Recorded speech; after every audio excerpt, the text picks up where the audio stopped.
morning, ladies and gentlemen, and welcome to this very special segment of our weekend edition on Australian Indian Radio and Gentex Multimedia. Well, what a weekend it has been so far. There's been so much happening already. Yesterday, we had the Premier's breakfast at the morning for the White Ribbon fundraiser, and then in the day we had the Mate Bystander program run by Griffith University, a wonderful program, and they have a special app which has been downloaded over 15,000 times. Then Islamic Women's Association of Australia launched their DV video, a very special project, and yours truly is featuring in that one. We will show that in here as well. Well, right now on this Saturday, the 26th day of November, with 29 degrees and sunny Brisbane, let's get on with the news. Well, the Bureau is saying that we are in for a dry summer. Looks like the outlook is not dissimilar to what we had last summer, which was incredibly warm, particularly near the west coast, including Perth, where we saw a summer that was 2.5 degrees above average, and the hottest summer we've ever experienced in Perth. So the signal for this summer looks pretty similar, with while south coastal parts of WA from about Albany eastwards are likely to have a cooler than normal summer. Places near the west coast and through central and northern parts of WA are likely to be hotter than normal this coming summer. And so does that mean people should prepare themselves for heatwave conditions where temperatures remain elevated for long stretches of time? Yeah, particularly parts of WA near the west coast and through central parts and northern parts. A warmer than normal signal does increase the risk of having heat waves, so those prolonged periods of warm temperatures, both maximum temperatures during the day and also the overnight minimums staying up above normal as well, leads to those heat wave conditions. And we saw that last year with the large parts of WA experiencing heat waves. It looks like we'll be in for a few more of those this summer, unfortunately. Do you think we'll again see records tumble? We typically do see records in various places during summer, and with the warmer than normal signal, yeah, it's likely we'll see a few daily temperatures sort of broken and things like that. We did set the bar pretty high for records last summer, though. We had not only really hot temperatures, I think we equalled the hottest day ever through the Pilbara last summer. But also in Perth we saw really prolonged periods of hot temperatures. So unlikely to see such extremes, but certainly we'll probably see some records fall during the course of summer. We normally do because we always have hot days regardless of how the whole of summer pans out. And so what does this mean for the risk of bush and grass fires? Yeah, well, with warmer and potentially drier conditions, obviously that increases bushfire risk as well. So bushfires are always a serious hazard through, well, large parts of Australia through summer, and particularly in the southwest of WA, and that's no exception this year. And with the hotter than normal conditions and likely to be, even though it's quite dry during southern parts of WA during summer, it will exacerbate that bushfire risk. And James, what are you expecting in the way of cyclones? With the La Nina, we typically see an earlier start to the cyclone season. Even just the last few days, we've had a tropical low sitting out off the northwest of Australia and producing a lot of rainfall with moisture streaming off that tropical system through the Kimberley. Falls of 100 millimetres over the course of a few days through those areas has led to some minor flooding along the Fitzroy River. So those sorts of conditions in La Nina, when we have those warmer sea surface temperatures across the tropical north, we can see increased risk of cyclones and tropical activity in general, and also the enhanced chance of that early cyclone impacting the mainland of WA and Australia. Do you think this weather over summer, I know locals experienced it last year, but will it come as a bit of a shock considering that people in the west have experienced quite a mild, say, cool spring? Yeah, actually November's running a few degrees below average, and it looks like despite a couple of warm days to start next week and to round out November, it looks like the start of December will actually be relatively mild through the southwest of WA in particular. So we'll probably have a slower build to the heat in the summer months themselves, but we'll get there. We'll get hot, and it seems to always come as a shock, the hot weather, particularly if we have days and days of those really hot temperatures. Well, of course, there you are, set in for a dry, long summer coming up.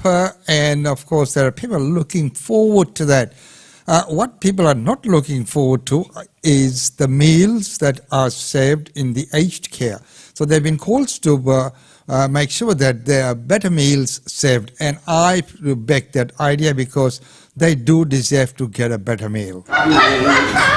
A range of cooked meals, cold meat and salad are on the menu at this Sunshine Coast nursing home, and residents are pretty happy with it. Well presented, so very good indeed. Very happy. The variety is one thing, and we get nice vegetables. The not-for-profit Adventist aged care facility is spending $100,000 a year to improve its food. Our severe malnutrition rates has been decreased from 11% to 0%. The program, developed by social enterprise The Lantern Alliance, involves education, higher protein meals and changes to the dining environment. The residents here may be happy with the food, but the ABC's received many complaints about the quality and quantity of meals in other aged care facilities. Like Scott Jones, Hey Dad, how are you, mate? who's worried about what his dad's eating at his Hobart nursing home. For me to be there just with that scroll and lettuce scenario, it was just absolutely ridiculous. I was gobsmacked. Our dietitians report that in the aged care facilities that they're working in, sometimes they're seeing food that's of poor quality. A daily $10 food supplement for every resident was introduced after the Royal Commission into aged care. But that supplement will now be rolled into general funding, raising fears it may be spent elsewhere.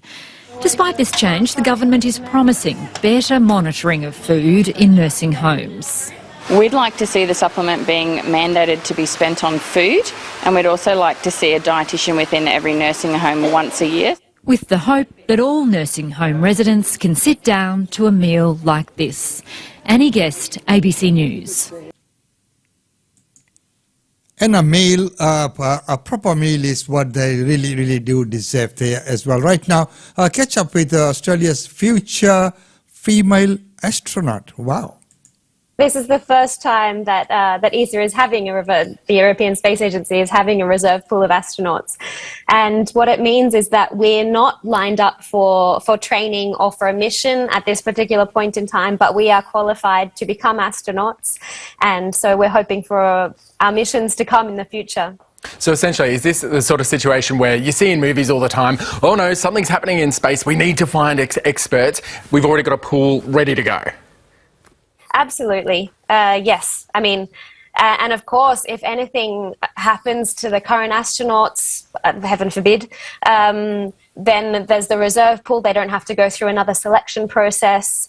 If particular projects come up in the future, then they can call on the reserve astronauts, and it's particularly country based. So I've been selected as a in the UK pool of reserves, as the single reserve astronaut for the UK, and so if the UK decides to fund a project, then they can call on me, or if the UK, in collaboration with some other government, for example Australia, decides to fund a project, then that would be me as well. You might be representing the UK, but you're a true blue Aussie as well. You came here when you were 5 years old, and you used to go to, was it school down in Wollongong? Yes, exactly. I went to the Illawarra Grammar School. Shout out to any kids that are there at the moment. And yes, and then UNSW in Sydney afterwards. So not only are you no stranger to Australia and the gong, which is great, you've also spent some time already in some pretty extreme places. Tell me about your trip to Antarctica. Yeah, so in 2019, I did winter over at Concordia Station, which is a French-Italian base in Antarctica, right in the middle of Antarctica, so a long way from anything. We were completely isolated, a crew of 13 people for 9 months of that year. And I was there doing atmospheric physics and meteorology, looking after those observatories. And then I went back again right in the middle of the pandemic, so I've been there twice now. Megan, you are coming for my game. Are you serious? You've done all the things that I want to do. I am so desperately jealous. Hey, so in the meantime... And isn't that so wonderful, to have a ready-to-go astronaut? Wow. Well, right now, someone who was more than ready, our Prime Minister, ex-Prime Minister, and all his ministries, were they justified? As pandemic Prime Minister, Scott Morrison sought to make a virtue of briefing the nation on big decisions soon after they'd been made. It's what he didn't tell Australians that'll permanently stain his legacy. The actions of the former Prime Minister were extraordinary, they were unprecedented, and they were wrong. Former High Court Justice Virginia Bell finding Scott Morrison's secret power grab exorbitant and corrosive of trust and confidence in government. Quite clearly, he's misled the Parliament every single day in which he stood there. Anthony Albanese to recommend Cabinet accepts Justice Bell's 6 recommendations, including laws requiring publication of ministerial arrangements and any division of portfolio responsibilities. I hope now they will just get on and act on the recommendations rather than continuing to politicise the matter. As well as secretly swearing himself in as the Minister for Health, Finance, Treasury, Home Affairs and the Super Ministry of Industry, Science, Energy and Resources, the Bell inquiry reveals there'd also been a plan to make Scott Morrison duplicate Minister for Agriculture, Water and the Environment, then held by David Littleproud. The inquiry also finding some in the public service did raise concerns about the ministerial duplication. Even the Governor-General was put on notice that the circumstances were unusual. What was the culture that allowed this to thrive? Scott Morrison maintains he only used his undisclosed powers once in the resources portfolio to ensure Keith Pitt didn't approve the PEP 11 gas project off the New South Wales coast. I've taken that decision directly as Prime Minister. We were entitled to know that there were 2 people potentially responsible for that project. Mr Morrison declined to speak to Justice Bell, his lawyer corresponding on his behalf. Ms Bell described Scott Morrison's various accounts and explanations for his conduct as not easy to understand and difficult to reconcile. Scott Morrison issuing a statement saying criticisms of his decisions were made after the event and that his awareness of issues regarding national security and the national interest went beyond the knowledge of individual ministers and certainly the inquiry. Former Treasurer Josh Frydenberg, once the PM's good mate, who even shared digs at the Lodge during Morrison's ministerial moonlighting, has described the power grab as extreme overreach. Oh, look, I'm not going to get into argy-bargy there. These are matters between Scott and Josh. Justice Bell dispels any claim the former PM needed extra ministerial powers during the pandemic, saying they were unnecessary. Scott Morrison now faces the prospect of formal parliamentary censure, but the real punishment will be the soiling of his stewardship through the COVID pandemic. Even some former allies now see him as a paranoid control freak who so distrusted even his closest colleagues he pinched power by secret decree. Andrew Provost. And so that's very powerful words coming out there. Well, of course, he was headed for power. You do the wrong thing and it will come back and bite you.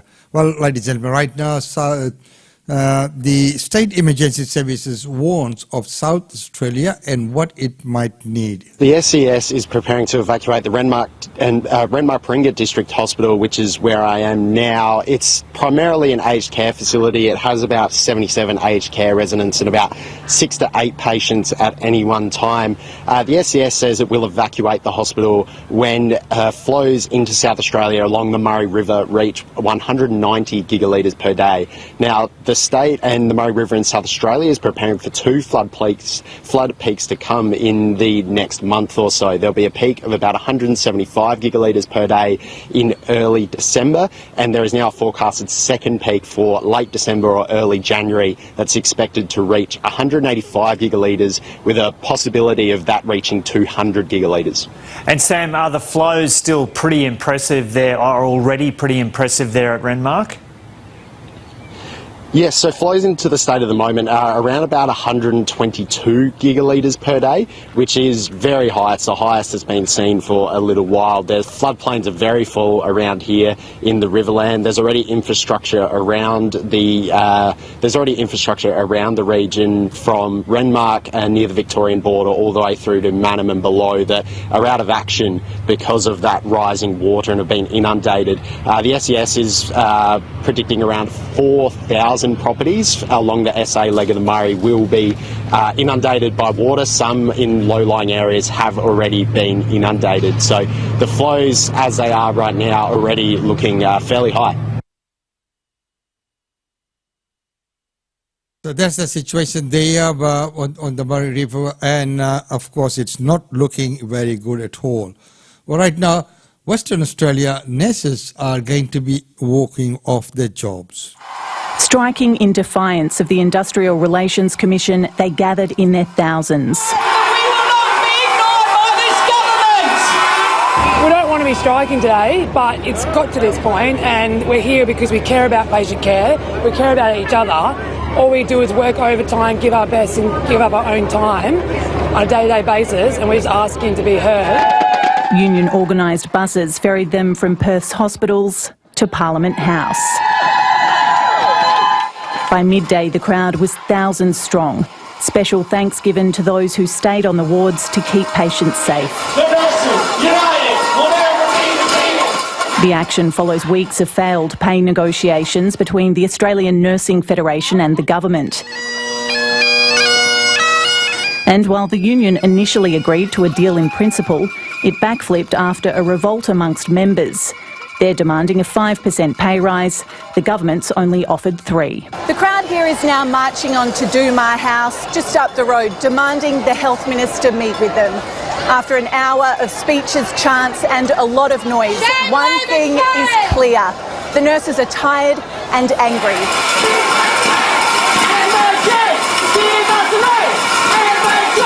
The Health Minister. So there you are, ladies and gentlemen. Right now it's time to go for our weekend treat. And so today, the weekend treat is Bondita and Mithun Chakravarti with the beautiful song Ek Pyar Ka Nagma.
जिंदगी और कुछ भी नहीं तेरी मेरी कहानी है एक प्यार का नगमा है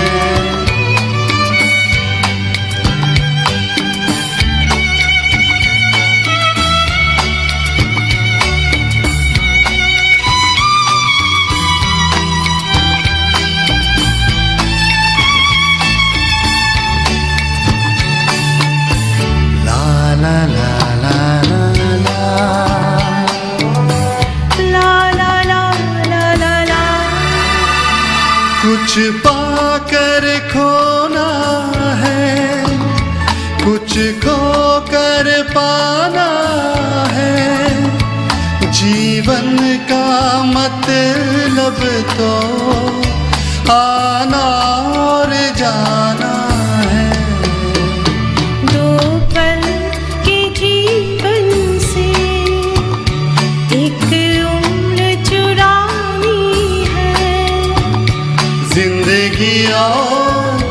कुछ भी नहीं तेरी मेरी कहानी है एक प्यार का नगमा है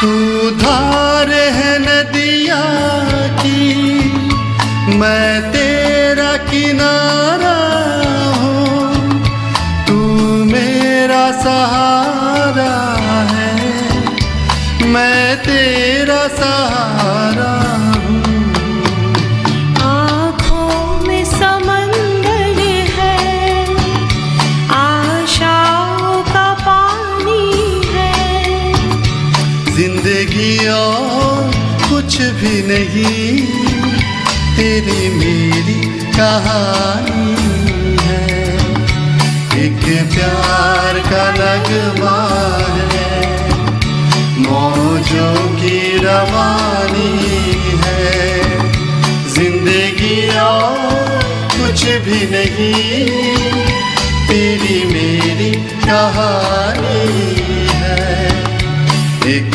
प्यार का नगमा है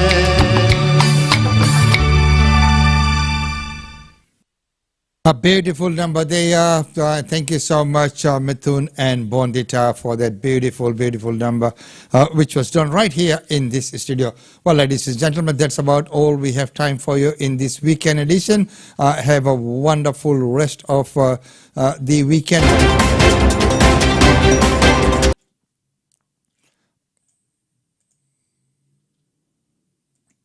Yes, make the best of whatever's left. I know there are many functions and events that would be taking place. So until Monday, it's goodbye. Wonderful to have your company. We'll see you back on Monday.